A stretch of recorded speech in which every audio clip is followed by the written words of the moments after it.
সংঘাত ছড়ানো নয়, যুদ্ধ থামানোই হবে যুক্তরাষ্ট্রের সাফল্য।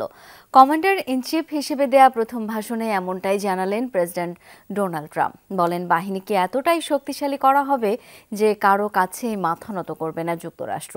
বিশ্বজুড়ে চলা যুদ্ধ বিগ্রহ বন্ধই হবে মূল সামরিক নীতি।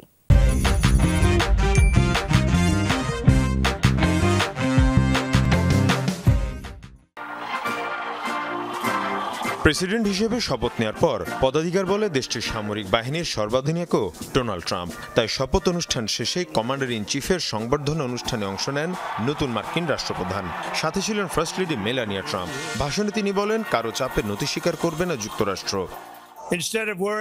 আমরা জয়ের পক্ষেই লড়াই করব। এর মাধ্যমেই আসবে অভূতপূর্ব জয়।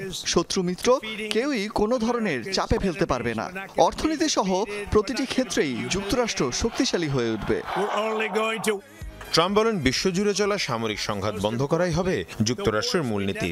লড়াই সৃষ্টি নয়, বরং যুদ্ধ বন্ধ করাকেই সাফল্য হিসাবে আখ্যা দেন ট্রাম্প।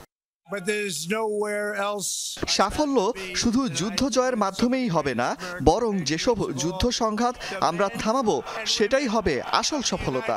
শুধু লড়াই করেই জয়ী হওয়া যায় না, যুদ্ধ থামিয়েও সফল হওয়া যায়। এতে শত্রু মিত্র সবাই সম্মান করবে। শান্তি প্রতিষ্ঠাই হবে আমাদের সক্ষমতার উৎস। নির্বাচনী প্রচারণার সময় রাশিয়া ইউক্রেন যুদ্ধ বন্ধের পাশাপাশি মধ্যপ্রাচ্যে চলমান অস্থিতিশীলতা বন্ধে কার্যকর ভূমিকা রাখার কথা জানিয়েছিলেন ট্রাম্প।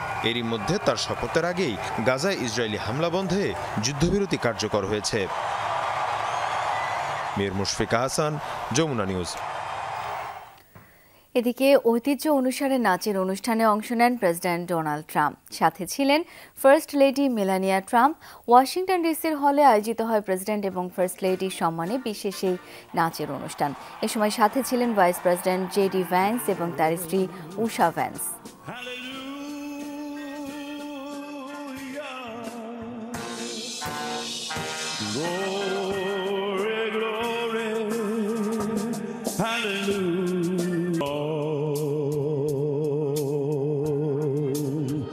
My trials, Lord.